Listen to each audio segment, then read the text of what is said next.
Good morning students.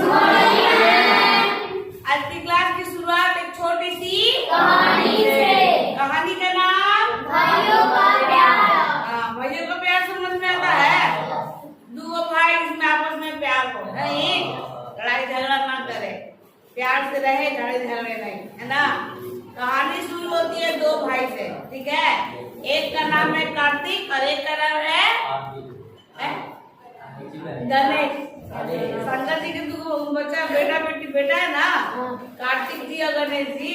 वैसे दो भाई है, कार्तिक और गणेश। जो कार्तिक है वो बड़ा भाई है और जो गणेश है वो छोटा भाई है। कार्तिक कम से कम दोनों की उम्र में लगभग 10 साल का अंतर है ना, 10 से 15 साल का अंतर मान के चलो। तो कार्तिक जो बड़ा भाई है वो 15 साल का होगा, छोटा भाई तो वो छोटा होगा, मान के चलो 20 साल का है। तो क्या होता है ना कि बचपन में ही दोनों भाई के जो माता पिता होते हैं गुजर जाते हैं। तो बड़े भाई पे जिम्मेदारी आ जाती है छोटे भाई को पढ़ाने की। बड़ा भाई बोलता है कि ठीक है हम पढ़ाई नहीं करेंगे, छोटे भाई को पढ़ाएंगे। तो वो किसी तरह कहीं नौकरी ले लेता है, क्लर्क की नौकरी किसी कंपनी में ले लेता है और वो काम करने लगता है और छोटे भाई को भी पढ़ाने लगता है। समय गुजरता है, धीरे धीरे कार्तिक की शादी हो जाती है। किसकी शादी होती है? बड़े भाई की। लेकिन जो बड़ा भाई है वो अपनी फैमिली नहीं पढ़ाता है। अभी सोचता है कि छोटे भाई को पहले पढ़ा ले, फिर धीरे धीरे फैमिली को बढ़ाएंगे। इधर गणेश भी पढ़ रहा है, पढ़ के वो बड़ी नौकरी लग जाती है उसकी। किसकी? छोटे वाले भाई की। छोटे वाले भाई की अब बड़ी नौकरी लग जाती है। इधर बड़ा भाई के भी दो बच्चे, एक बड़ी बेटी होती है और छोटा बेटा होता है ना। इस तरह अब एक घर छोटा था तो क्या हुआ, छोटा भाई जो होता है वो उस घर को छोड़ के किराए के घर में चल जाता है। कुछ साल बीतने के बाद एक दिन छोटा भाई जो है बड़ा भाई को फोन करता है, समझे? किसको फोन करता है? कौन फोन करता है? गणेश फोन करता है। किसको? कार्तिक को। हाँ, तो कार्तिक को फोन करता है, बोलता है भैया घर में हवन है, जो मैं गाड़ी भेजूंगा, चल आइएगा, ठीक है। बड़ा भाई पूछता है कि गाड़ी हवन क्या, समझ में नहीं आता क्या बात है।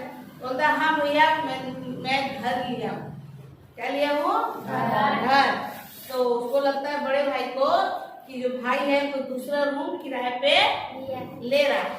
तो बोलता है कि तुम दूसरी जगह पे जा रहे हो क्या किराए पे? बोलता तो नहीं भैया मैंने अपना घर लिया है। क्या लिया है? अपना घर लिया है। अब उसकी पूजा है कल, मतलब कल गृह प्रवेश है। क्या है? गृह प्रवेश है। मैं गाड़ी भेजूंगा और गाड़ी से आप भाभी के साथ बच्चों के साथ चले आइएगा, ठीक है। तो अब कार्तिक के साथ कल घर पे आ जाइए। अब कार्तिक की आंखों से आंसू निकल रहे। कौन? कार्तिक बड़ा भाई है ना। क्यों निकल रहे आंसू? उसको लग रहा है हरिओम छोटा भाई जो है घर ले लिया, गाड़ी ले लिया, हमको बताना भी जरूरी नहीं समझा। कल गृह प्रवेश भी, सीधे गृह प्रवेश में निमंत्रण दे रहा है। तो जो भाभी है बोलती है कि देख रहे हैं जी, हम लोगों ने छोटे देवर को पढ़ाने लिखाने में न कभी अच्छा पहना, न कभी अच्छा खाया, यहाँ तक कि बच्चों को भी बढ़िया स्कूल में नहीं डाला। अब हमारी बेटी भी बड़ी हो गई है, उसकी शादी के लिए अभी तक पैसे भी नहीं जोड़े और उसके लिए इतना हम लोगों ने किया। और छोटा भाई देखिए कैसा नमक हराम है, मकान भी ले लिया, गाड़ी भी ले लिया और हम लोग को बताया तक नहीं, सीधे गृह प्रवेश कर, है ना। गृह प्रवेश में फोन करके बुला रहा। तो दोनों भाई मतलब भाई भाभी जो थे, मतलब एक तो दुख होता है कैसे तरक्की कर गया इतना, बताना भी जरूरी नहीं समझा। मतलब बड़े भाई भाभी को इस बात का दुख नहीं है कि उसने मकान खरीद लिया, दुख इस बात का है कि बताया नहीं, है ना। तभी दूसरे दिन क्या हुआ, इन लोग सब तैयार बैठे थे कि चलो देखते कैसा मकान बनाया है। तो गाड़ी में गए, सेकंड डे बैठ के गाड़ी घर के पास उसके घर बहुत ही आलीशान, बहुत सुंदर, कम से कम 1 करोड़ का घर होगा। अब दोनों भाई भाभी के आंख से आंसू निकल रहा है कि देखो भाई कैसा देवर है, हम लोग को इसके चक्कर में हम लोग ने अपने सपने पूरे नहीं किए। आइए देखो देवर के अब मकान इतना खूबसूरत था, घर ऐसे बना हुआ था, 2 हिस्सों में घर बटा हुआ था, है ना। 2 हिस्सों में घर और दोनों हिस्सा तो एक जैसा बना हुआ था, सेम टू सेम। मतलब तो बोल रही है, भाभी बोल रही है, देखो देवर जी कितने समझदार है। वो जो छोटा जो भाई था उसके 2 बेटे थे, क्या रहे 2 बेटे। तो छोटा भाई तो भाभी बोल रही है, देखो देवर जी कितने समझदार है, अपने दोनों बेटों की चिंता इनको अभी से है।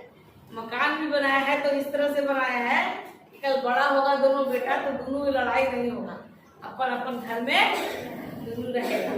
तो ऐसे ही बात कर रहे थे। धीरे धीरे पूजा का समय हुआ तो पंडित जी जो थे वो बोले कि जो घर का स्वामी है वो आए हवन पूजा में बैठे। तो जो छोटा भाई गणेश था, उनके जो दोस्त थे, उनके मित्र जो थे, तो सब बोलने जाओ जी गणेश उनको बुला रहे हैं पंडित जी। तब गणेश बोलता है कि इस घर का स्वामी मैं केवल अकेला नहीं हूँ, मेरे बड़े भाई भी इस घर के बराबर के स्वामी है। तो उस टाइम कार्तिक की आंखों से आंसू निकल जाते, दोनों भाई बैठ के पूजा करते हैं। और भाई बोलता है उसके कान में कि भैया चिंता मत कीजिएगा, छुटकी की शादी हम लोग दोनों मिलके करेंगे। छुटकी कौन है? छुटकी बड़े भाई की बेटी है ना। इसकी चिंता बड़े भाई को लग रही थी कि वो शादी कैसे करेंगे अपनी बेटी का।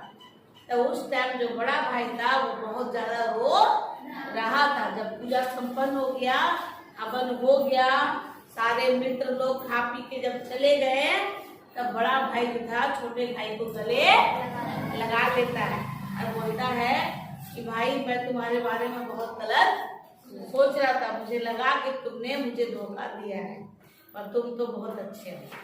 कहानी खत्म हो जाती है और कहानी हमें ये सिखाती है कि कार्तिक जैसे लोग तो हमें मिल ही जाते हैं ना जी।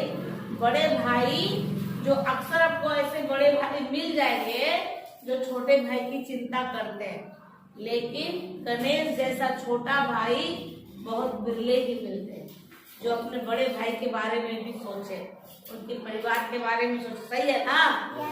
है छोटा भाई जल्दी सोचता है बड़े भाई के बारे में? नहीं सोचता है। अक्सर हम देखते हैं कि छोटा भाई थोड़ा सेल्फिश तो निकल ही जाता है, तो सिर्फ अपने बारे में सोचता है। लेकिन बहुत कम ऐसे छोटे भाई होते हैं जो अपने बड़े भाई के बारे में भी सोचते हैं, उनके त्याग के बारे में भी सोचते हैं। और यकीन मानिए ऐसे लोग ही आगे जाते हैं, तरक्की भी करते हैं। और जो लोग स्वार्थ के अंधे होते हैं ना, आज आप बेईमानी करोगे बड़े भाई के साथ, सोचते हो कि हम हड़प लिए कर लिए, लेकिन भविष्य आपका अच्छा नहीं होने वाला। आपके बच्चे नहीं पढ़ेंगे, ये गारंटी है। उस छोटे भाई के बच्चे नहीं पढ़ेंगे, भले बड़े भाई के बच्चे पढ़ लिख के बड़े हो जाए, उनकी नौकरी चाकरी लग जाए, उनका दिन गुजर जाएगा, उनका दिन अच्छा हो जाएगा, लेकिन भविष्य में वो छोटे भाई का परिवार इतना भी फलता फूलता नहीं है, क्योंकि जो ऊपर बैठा है वो हमेशा देखते रहता है। सबके कर्मों का हिसाब उसके पास तो है ना, क्योंकि वो अंतर्यामी। इतनी बड़ी दुनिया भगवान ऐसे ही नहीं चला रहे। मिलता है ना सजा, अपने कर्मों का फल इस धरती पे ही मिलता है। अच्छे कर्म करोगे भगवान तुमको 4 गुना अच्छा देंगे, बुरे कर्म करोगे तो भगवान वो भी तुमको 4 गुना बुरा ही देंगे। सब चीज बराबर।